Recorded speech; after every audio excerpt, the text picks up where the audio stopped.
All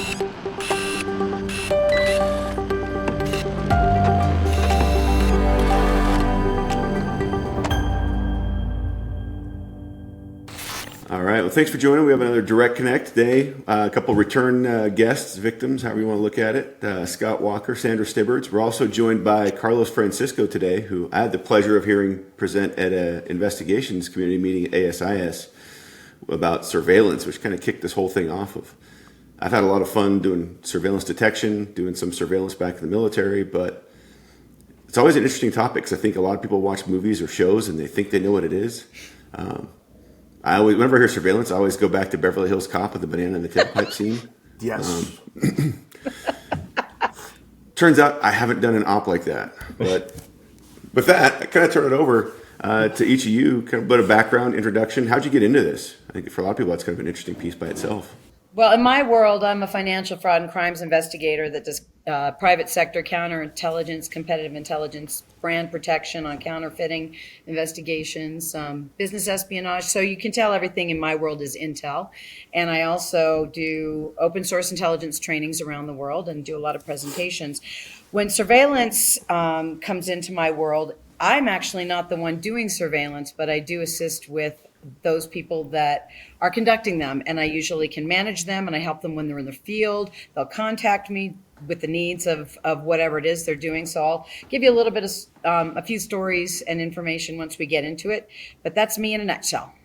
Hey, Nick. Carlos Francisco here. How I got into it? Well, I was working for the Mouse back in the days, and in 1998, right at the beginning of 98, I became a NOVA, non-costume observation visual assessment unit, a very small name of that. After that, we became PCOs, plainclothes operatives, going in and working the wonderful city of Walt Disney World, which a lot of people don't know. At the time, it was 48 square miles. Now it's about 43 square miles. But it's working, looking for bombs and bad guys. And that was my surveillance years with the Walt Disney Company. It was a heck of a lot of fun. So I can't wait to get into what it is to take care of a critical infrastructure that's that big, that has, everything, but I mean, like a city would, right? We have power, water, you name it. So a lot of fun stuff, looking out for bombs and bad guys. Nick, good to be back on again. Always great to talk with you. And obviously Sandra and Carlos are my partners in crime. We're frequently together and raising havoc. My start was 20 plus years in federal law enforcement in the military. And I did surveillance kind of all over the world for different reasons, stuff and junk. The stuff that I can't talk about, my government work was a little bit more wild and diverse than the private sector. But I came to the private sector about 10 years ago, worked in Silicon Valley for almost a decade, and then moved out to what I call the United States when I got out of California.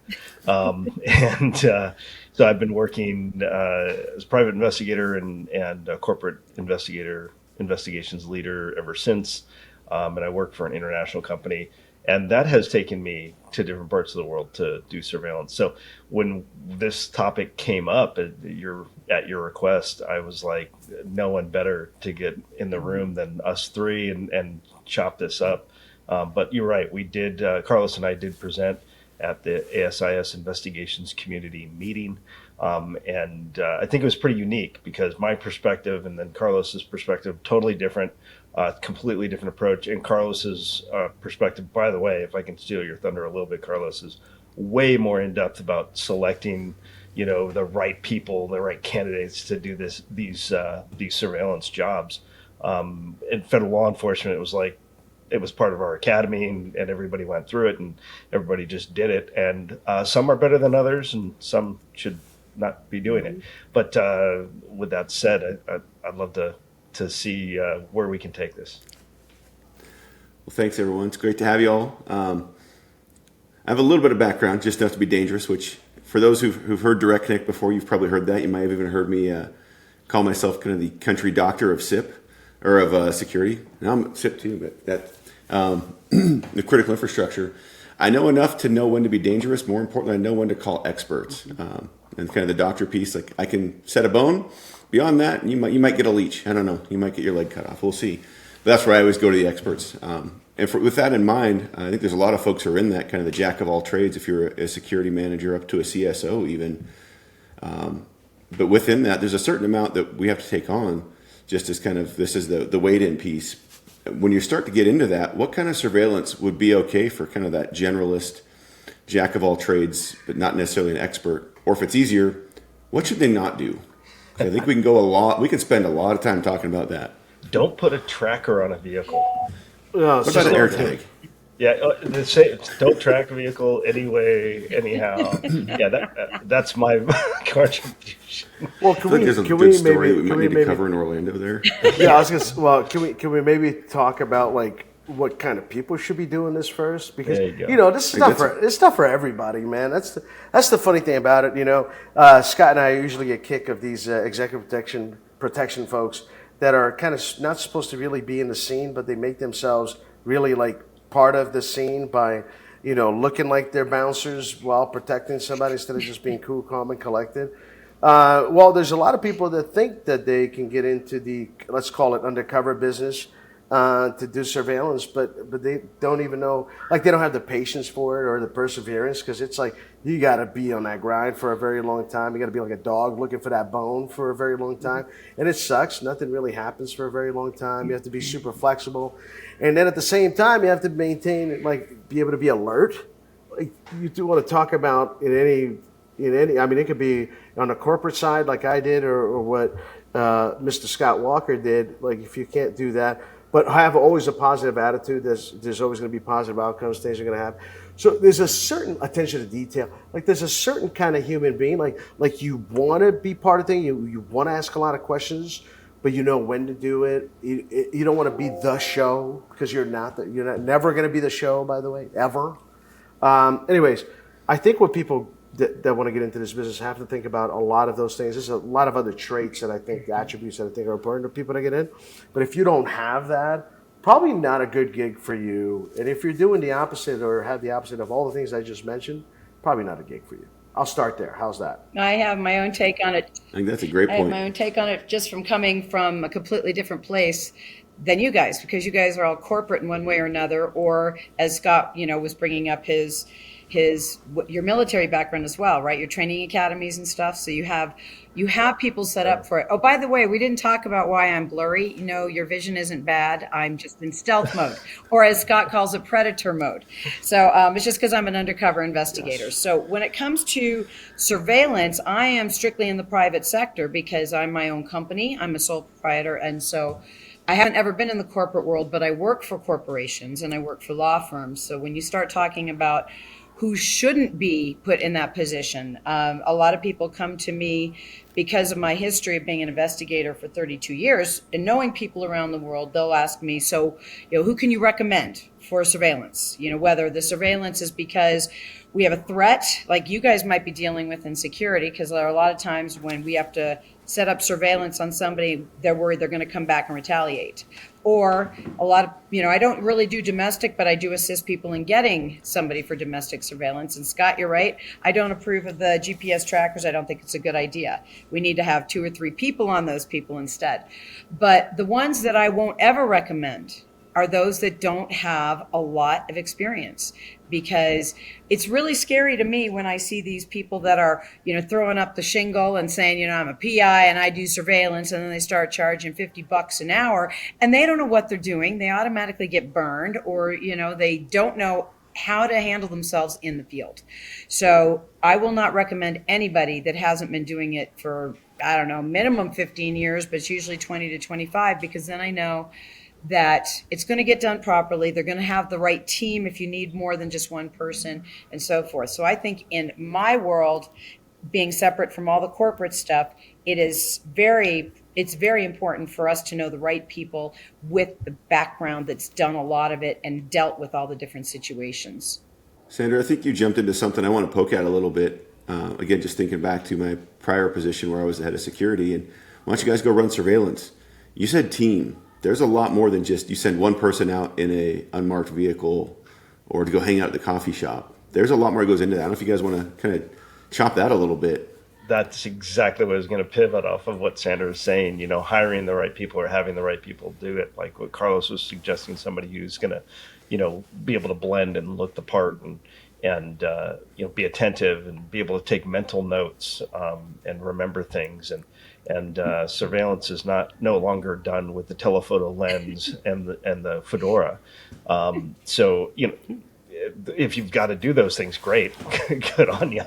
But I'll take a minivan and a cell phone camera any day of the week and still have the same results. But I think the challenge is there isn't a lot of good training out there in the private sector that I have seen outside of like really probably expensive EP type or executive protection type training. So folks who come out of the government, first of all, just don't trust because they came from a 3-letter agency that they know how to do anything. DHS, I'll tell you a funny DHS story. I was on the Joint Terrorism Task Force in Oakland, and our Federal Air Marshal task force officer got caught. Literally, they took a picture of his license plate, his face, his vehicle, everything. He got burned immediately. And that stuff can happen. We were following, well, I won't talk about it, but if you get burned, what do you do? And how do you handle that? And so that does take an element of maturity to be able to, what Carlos and I were talking about, I don't know, a couple of weeks ago, was being able to just walk away. Somebody confronts you, hey, are you taking pictures of me? Hey, you following me? I don't know what you're talking about, and keep walking. It takes that can be hard, especially for young people. And I should say, I cut my teeth in surveillance at JCPenney in loss prevention. That, there you go. 30 plus years ago, 35 years ago. And so, it was one of my first jobs doing it. And there's nothing better than to be able to try and blend in the women's section of JCPenney retail store. What is this 19-year-old guy doing looking at baby diapers? Right? So, you got to get creative and you got to be confident. And I think confidence goes a long way. And Carlos talks about that with the selection a lot. And so I think that's kind of where all I would go is if you don't have people that are confident that they can do it, they can pull it off, and they're confident in their ability and they know when to apply pressure and when to release that pressure. And that pressure is a real thing, whether it's in the interrogation room or actually out on the street in surveillance, you can get closer, but you run the potential of getting caught or getting burned, or you can back off and give them room to run and see what they do.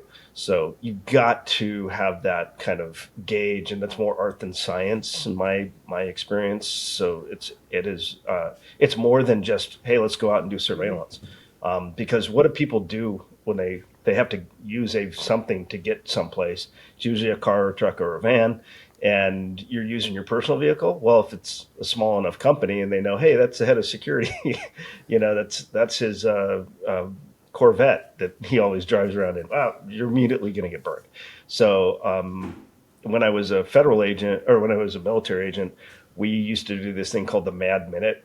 And if we were meeting with a source out in town, we would be like, hey, I'm meeting you at this location because we were in boot camp together or something.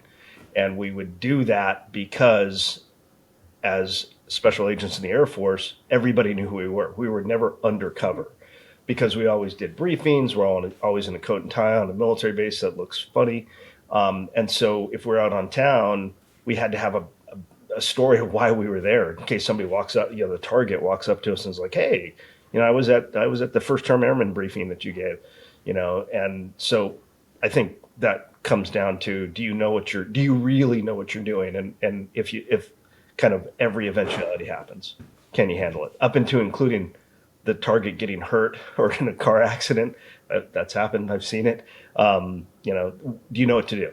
And do you burn yourself or how do you handle it? Yeah, Scott, you brought up a bunch of great stuff, which is incredible. And, I keep on going back to there were three things that I always thought about when I was doing, the covert kind of work. And for me, it was like my appearance, exactly, as I was mentally preparing for where I was going to be, where am I going to be, where am I going to be doing. and making sure that I look discreet and relaxed. I look like everybody around me, so I didn't look the opposite of everybody else. I never wore anything that was big splashy colors. It was all like earthy tones. It was never, my older brother's so funny. Like, you could buy him one of those shirts till today that have like a lot of sayings on it and wordings on it that people have to stop and look and read. You could buy him anything. It could be whatever. He loves that. Well, we didn't do those kinds of things.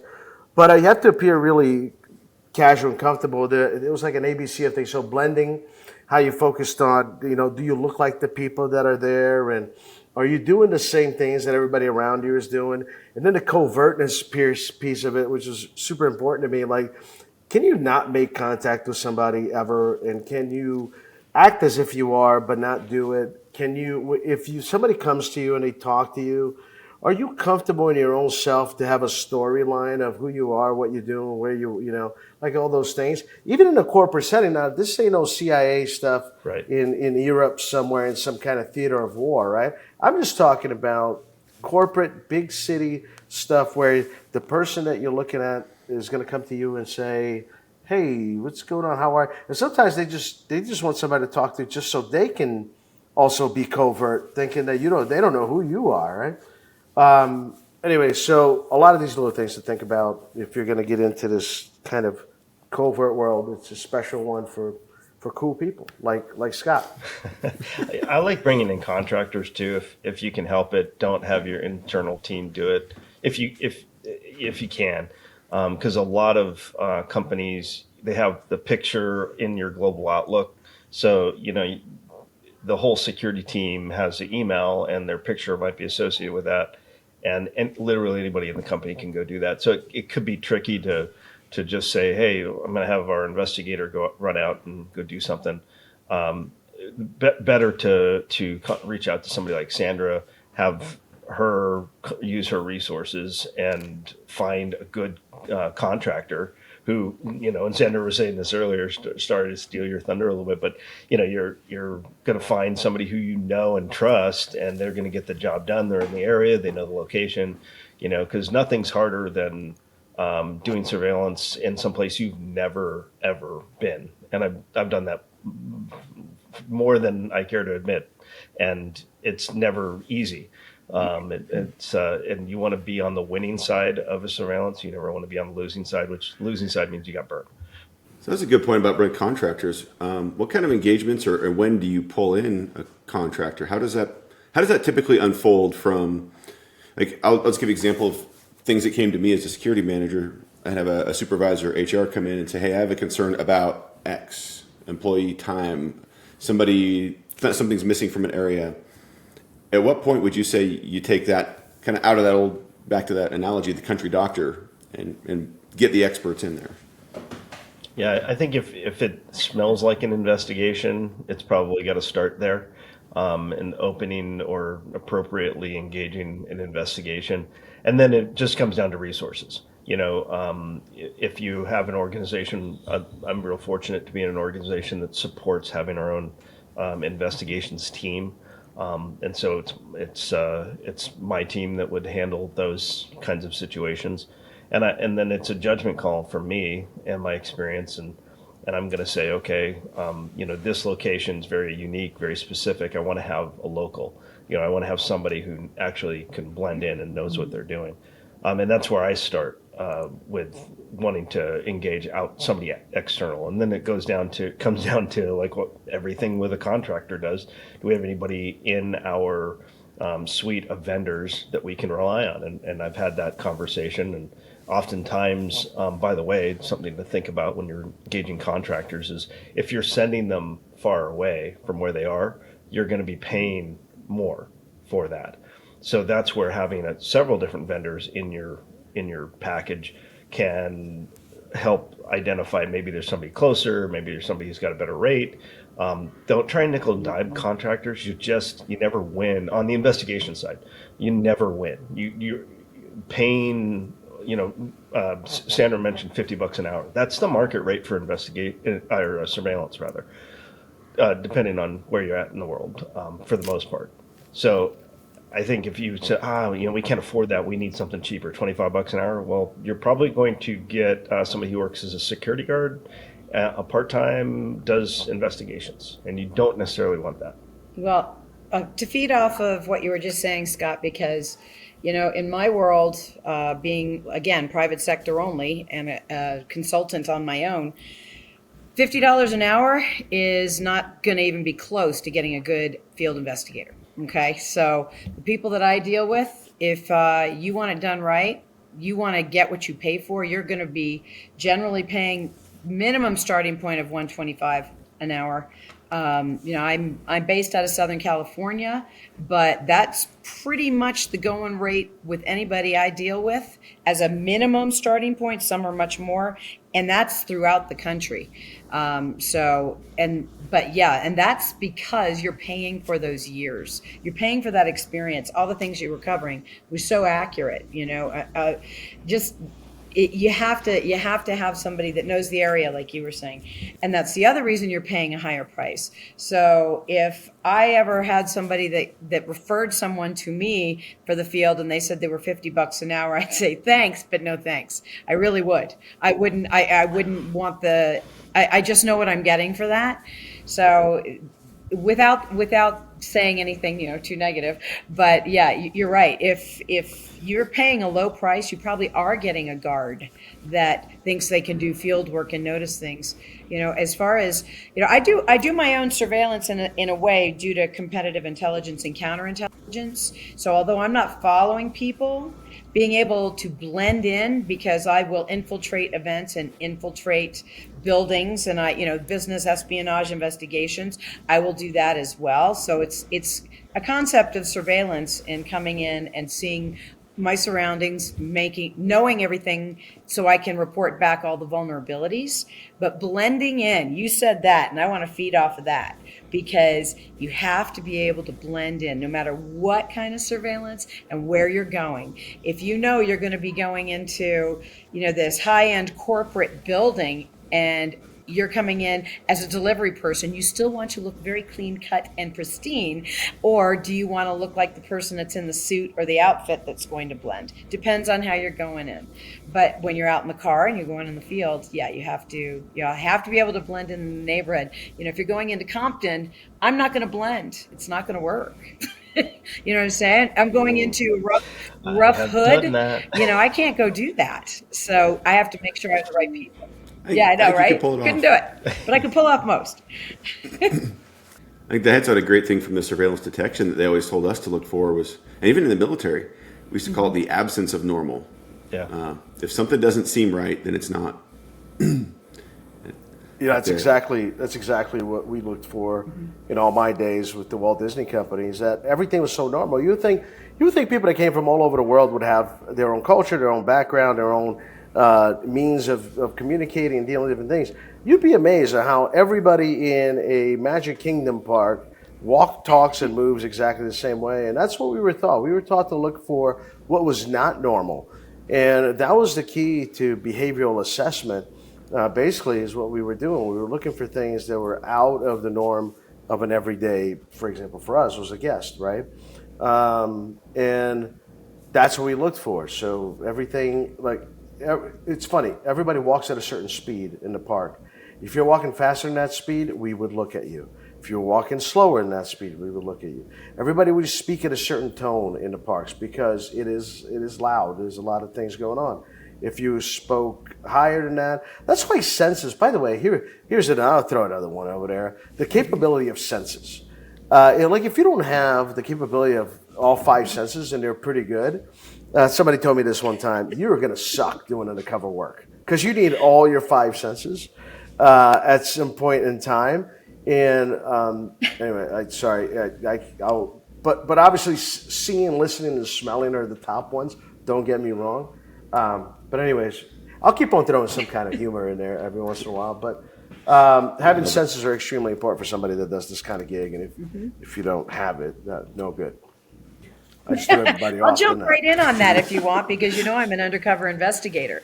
I have to blend in everywhere. So if I'm actually physically being in a place, I'm following all 5 of those senses, Carlos, and I am making sure that they don't notice me, and I'm doing every single thing that everybody else is doing and making sure, because I do need to see it, hear it, smell it, even tasting it, because there might be something in there, or I have to go join in with people if I'm sitting in a a little bar with somebody, or having a lunch and I'm trying to listen to the next booth next to me. I got to be looking like I am doing all of that. So you're absolutely right, because all surveillance is undercover work. So whether you're an undercover investigator like me, or you're doing undercover work for security purposes, it's all the same thing, all the same attitude and all the same methods. It's a matter of whether you're capable of maintaining. And I loved what you said, Scott, earlier about what do you do if you get made? Yeah, you just don't say a thing. You never break cover, ever. Do you ever break cover? So I think you hit the nail on the head on that, Carlos. Well, and by the way, I could keep on going these things. You have people, and I did this for a lot of years. So you could tell when the people cognitive abilities weren't there anymore, because I worked with some older people that were retired and came back and they did undercover work for the Walt Disney Company. Why? Because we have grandmas at Walt Disney World, and they were important and they were the best at doing a job of undercover work in a park. But somebody like you came in and you had some kind of crazy emotional disposition, like you just had a bad day at home, like you were never going to be a good undercover person that day, because you need to have tremendous emotional disposition, and nothing can phase you. That's the funny thing. Nothing at all can phase you, because you got to be calm, cool, and collected. You talked about memory earlier, Scott. If you don't understand large time lapses and how to be able to put all that into a package to go write a report later on, if you don't have the brains to do that, or some kind of mechanism to put together, forget about it. You probably wouldn't be good at this job. If you can't articulate what you saw when you saw it, how you saw it, you'd probably suck too. And sorry, but there's a lot of things that I think people should know if they want to get into this kind of gig. Well, Carlos talks about this too, where the weather matters, right? So, how do you prepare for a surveillance detail? Do you know where you're going? Do you know what you're doing? Do you know what else you need? And if you're going to be in a hot environment, or is it going to rain later, you are going to maybe want to have all those kind of things with you. When I was detailed temporarily to the Federal Air Marshals to fly, we would always joke about how can you tell the Federal Air Marshal is the one with the 511 pants and just one bag, because they're doing it overnight, right? They don't have the whole trolley of bags going on the airplane. That is not so anymore. They're way more professional than in the 2010s or earlier than that, just before 2010. But having that appropriate attire, and then having something in case there's inclement weather, are all good things. But this is right up Sandra's alley. But when we were talking earlier about preparation for your surveillance, let's call it pre-operational surveillance, going to Google Maps and looking at that street view. Now, you got to understand, street view is not 100%. And it's interesting, because can you use street view everywhere in the world? No. I've tried to use it in China. You get the satellite view, and that's it. You don't get a street view.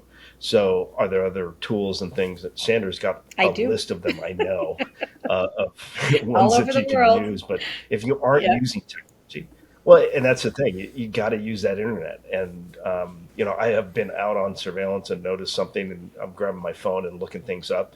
So you've got to have that capability, and being ready for just kind of anything that gets thrown at you, as well as good comms.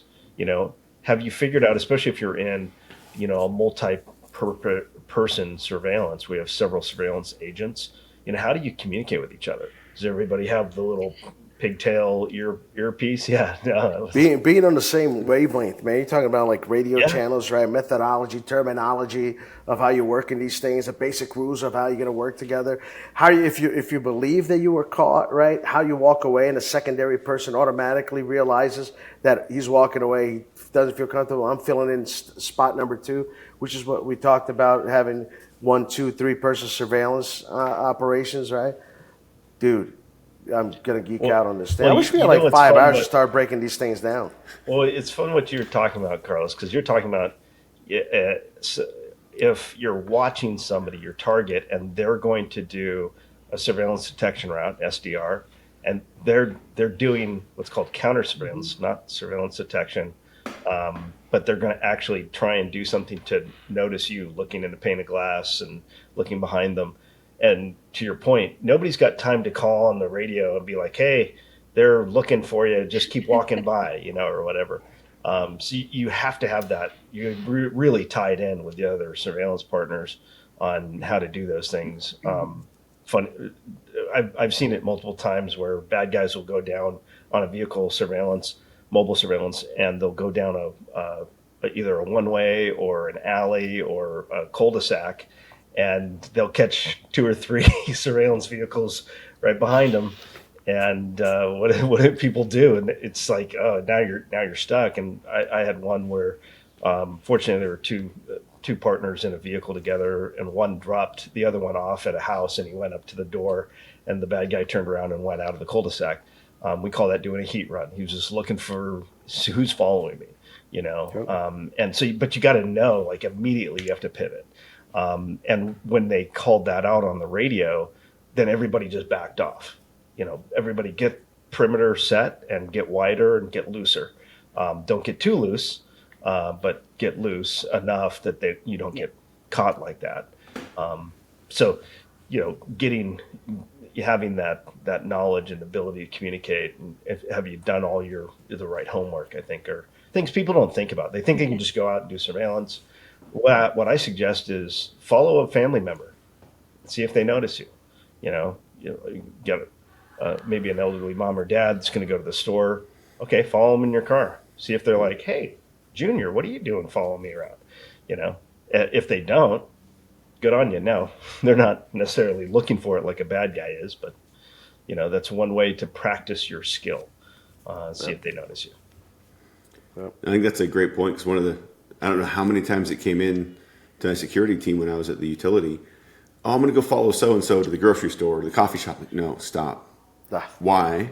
Why are you doing this? First of all, what are we trying to figure out? Let's put this together the right way. But it was just, honestly, it was kind of laughable at times, because it would come back to something they'd seen in the movie. Yeah, They saw it in Mission Impossible. Like, that's, no, and like we were talking about is like HR will call you, "Hey, can you," or a manager will call you, "Hey, can you pull surveillance cameras on this person at this time?" And trying to use security appliances, whether it be badge readers or cameras, to do what is HR's job, and the manager's job. Your job is to manage that person using those security tools. To do it is an inappropriate use of the security tools in most places. our usual response to that was, your job is to be a manager. Go manage. Yeah. Good answer. When you have a problem and you want to stack your evidence, then come back and talk to us about the security tools. But we see a lot of this too in cyber, the managing and monitoring and all those kinds of things. I don't want to suggest that those aren't righteous tools either, but what are you using them for? Are you using them for insider threat? Are you using them for monitoring for security issues? I think you would just have to make sure you got policies and procedures around them, and HR knows what they're doing, and they're not relying on you to police their people. I mean, we deal a lot with unions where I'm at, and unions will say, "You can't put a camera there." Yep. Oh, okay. So, but I do have a duty to protect you, right? Yeah, but you can't put a camera in that's my workspace. No, that's a hallway. That's a passageway. We're watching a door. We're watching high value equipment, whatever, But unions will oftentimes push that, and what we've been doing really is trying to do outreach with them, and being like, "Hey, let's partner on this. We have an obligation. You want to keep your members safe, as do we. How can we work with you on this?" And we've gotten, more success when we do that than not. But that is an issue. We had very similar, and part of our rationale is we don't want people to think they have to work around the security tools, because then they will. That's right. Right. Especially if they know what they are and their capabilities. Well, real quick, and to go through all the data laws that are out there now and sharing of data and all this other stuff, I gotta in a past life deal with GDPR in Europe and everything else. Like anybody can't just get that data anymore. It's not like that, you know.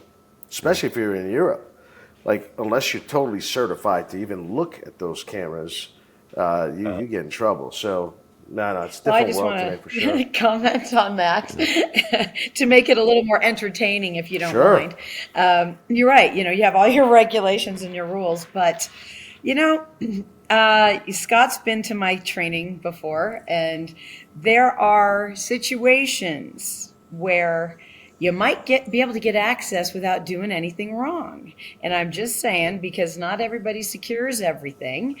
And if I show you the right techniques, if something isn't secured completely, there are ways of getting around the issue by utilizing vulnerabilities in the networks where the person who's supposed to be securing that server may have slipped up and not secured everything. So I might be able to see those cameras without breaking any rules or laws. Just wanted to throw that out there. Well, here we go, Nick. So you asked when we hired the professionals to do something. There you Or go. you That's get when me you to hire train one, you. right? Because me, as a representative of my company, which I have to follow my policies and procedures. You I can might hire a not be able to do consultant to something like assist. that, but a professional may be Yes. able to come in. Exactly, a professional may come in, a consultant may come in and be able to assist in And I such promise you, I investigations. break So, no laws. good point. I do everything legally. Even though No people in the laws. class, I Scott, like it. you'll attest to this. I start out the class saying, I promise I'm not showing you anything illegal, but there'll be a point during the class where you go, isn't that illegal? And no, it's not. So, hire me as your Yeah. consultant, Carlos. You got it. You're in. You're in. Like Well, that gets into a whole other piece of just having consultants occasionally take a And look actually at your security that stuff and is- do a gap analysis, even on your security tools. That is highly That's- recommended. That I Those get overlooked recommend so that often. to all clients. First of all, for business espionage reasons, training them against vulnerabilities, but testing all of their vulnerabilities, not only through the security piece of it, but cyber and all of that, making sure everything is shut down. So you're spot on, Nick. Absolutely. Let me ask you guys a question since we're having this conversation. I'll ask a question then. And what do you guys think about red teaming? Companies I that do are that. out there red That's what I teaming. do. I'm a red teamer. But I mean, okay, so I'm guessing that you Yes. think it's amazing, it's great, and it works well, and it's something Actually, that I every company highly should do. recommend it to especially, well, to every company, and for those people that don't understand what red teaming is basically infiltrating, testing vulnerabilities on companies, on their physical location, on the accesses inside the building, over the phone, through email, and through cyber.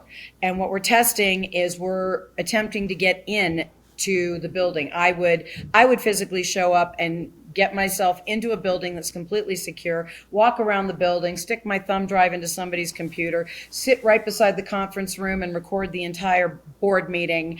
I would call in, get somebody to give me the accesses to logging into one of their computers, get the CEO's travel plans, and know the plane he's riding and the EP team. So you see where I'm going with this. I'm teaching the company all the vulnerabilities through simple processes that I know how to do, and then hiring a cyber team to test their actual cyber as well. But I test everything else.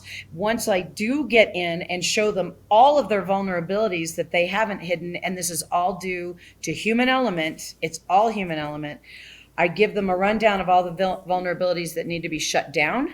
And then I need to come in and train everybody from the very bottom all the way to the top, because I'm going to tell you right now, I love receptionists and I love assistants to the higher ups, because they are so helpful and so kind to always offer all the information I need, because they know everything. So red teaming is physical penetration, testing on all their networks, and then having cyber come in and do the cyber penetration testing as well. I think it's the best thing you can ever do. And then have somebody, after I've done it, have me train everyone against somebody like me. I remember when I was new at the utility, that our risk officer, our chief risk officer, said, I think we should do a red team. And I just laughed. And my boss was, well, why are you laughing? I said, because that would be Right now, with the security tools we have and our status, that's going to be about 15 seconds of embarrassment for a really expensive day. Because it was literally, that became the tour whenever we got a new kind of upper management, senior manager and above. It was like, all right, come on a tour of the headquarters with Nick, and I'm going to show you where everything's broken. And I'm going to open doors with coat hangers. So when you question my budget, It is not cheap. I'm going to use the can of air to get It's into not IT. cheap at all, but 'Cause the I can do it. investment, if you have the right people doing it, will save you millions down the road. In hindsight, maybe I should have brought you in, Sandra, to help them all see the pain that I saw every day. Here's one of the cool things. If the company has a real awesome culture, especially a security culture, they'll take like a red team as a positive. Like, we want to fail, because if we fail, I can actually go and get money to get things fixed, right? And some companies are really good at that, and they have the support of everyone, and some companies are not. Some companies, like, if you fail, ooh, bad boy, bad girl, you're such a bad human being, and you're like, gee, you dropped me off here on this island with nothing, and you want me to succeed. How do you want me to do that? So I love when it's a positive culture for red teaming, to where they want to see, hey, where are we failing and where can we work on to get better, and here's the money to do it. Let's go ahead and support it. And everybody's very positive about it, instead of the opposite negative that I see a lot. That's by the way, awesome. with a lot of companies. So just one thing I kind of throw it out there, we're winding down here, but leave it open. Anybody have any good war stories they want to throw out? Obviously, changing names, locations, mice, whatever, to protect the innocent or others. I'll give you a real fun. Oh, no, you go ahead, Scott. I already talked. You go. No, you go. no. I have to figure out how to edit all these crazy things. I mean, I've had sex workers open the door on your surveillance vehicle because they just see somebody sitting in it and they think that you're one of their clients. I've had other investigators become so overheated because they had to sit in their vehicle in a hot environment, and where we had to take them to the hospital because they were dehydrated. And so I've seen like a million ways to do it the right way and a million ways to do it the wrong way. And that's what makes it such a really unique thing. And if you think you can just hire somebody by themselves and they'll go out and be successful, that's probably the hardest thing. And I'm fortunate to have some success there, but I always want to try and have somebody with me in another vehicle. Most of the time I'm doing mobile surveillance, if anything at all. And so, following somebody by yourself, I always think I'm burned, but it's amazing, at least in the private sector. And I've done a few things around workplace injuries and liabilities there, but people don't realize it. I had a guy I followed for 45 minutes up winding roads down back into the woods, and not a clue what I was doing. And I got great pictures and video of the interactions that he was doing. And it was really hard to get there and do those things. But I'll also say that you got to know who you're surveilling and what you're doing on that surveillance, so that you keep in mind that, okay, if I'm surveilling them for a certain reason, they've got to complete so many steps then I can either back off or stop doing what I'm doing, because surveillance is expensive. I mean, you could be out there 8, 10, 12, 20 hours and not have any movement. And one surveillance I was on a few years ago, I was there, I think, 3 days before I had any real movement. And so you're going to invest a lot in it, and then you're not going to have success, and then you'll hopefully you make your success. And me making my success was really just kind of putting myself, based on my knowledge and experience, in the right place at the right time. And I had that happen when I was a military agent overseas, following a guy. We used some tactics to be able to identify when somebody was going to meet with him. And then we were able to do surveillance down the autostrada at 200 clicks an hour. That's a lot of fun. And, following a guy into the beautiful vineyards of Italy. And when I swear, when we came up to this guy to do our arrest, I was like, he has to have known. We were behind him and this other person that we ended up following to meet him. And I was like, they got to know. And they didn't, not a clue. And we walked up and we had the Italian military police, the Carabinieri, with us. And I thought, this is going to be cool. This Carabinieri is going to pull out his badge and it's going to look, it's got to be, it's Italian. So, it's going to be like bedazzled or something. He literally held a laminated card up and that was his ID as he explained who he was in Italian to this person. And then this guy was looking at us and he's looking at the Italian and he could tell the difference between us and the Italian because if you didn't know, Americans don't wear cool belts or cool shoes. That's how we look different than Italians. And he immediately was like, how did you guys find me? And I'm like, we're Air Force OSI. That's what we do. And it was a crazy surveillance. I mean, guy was hauling. And I'm like, he's got to, we got to stay on him. He's got to know that we're going to be burned here going 200 clicks an hour down the autostrada, going through toll booths, just flying. And he was this way he normally drives. No big deal. You just got to be careful too. I mean, fortunately, we had the Carabinieri with us. We had all the authority of the American government behind us. But if you're a private investigator, don't run red lights. It's a good way to get stopped. And then that gets embarrassing because you can't say to the police, like, oh, I'm doing a surveillance, man. I'm following this guy. Oh, yeah, for what? Well, it's a medical issue. You're going to get somebody killed for that. That's stupid. Go ahead, Sam. I don't know if I could follow up on that. That was so good. No, I just have a couple of silly little stories because, as you know, my fit in here is, being undercover and infiltrating. And the one was just so funny because the security people, I was infiltrating this huge conference. And by the way, I never do it to get trade secrets, just so you know, that's illegal. But we're doing it to find out how they were going to be marketing so our client could compete against them. And they had their national sales conference so locked down. I was so annoyed because I was dressed for the occasion. I dressed professionally. I was fitting in, whatever. Could not get past these guys. We were in Arizona, so you'll appreciate that. And then I was like, okay, forget this. I spent a couple hours trying to get in. I went back to my room and threw on my exercise clothes, pulled my hair up under a hat, and then put my sunglasses on, had my sneakers, shorts, whatever. I had two people that I was running a team, right? I had two people in different places there. I ran right past one of them. They didn't know it was me. I ended up getting in right when they broke, all the stuff was there that was garbage. So gooped it all up, ran right on back to my room.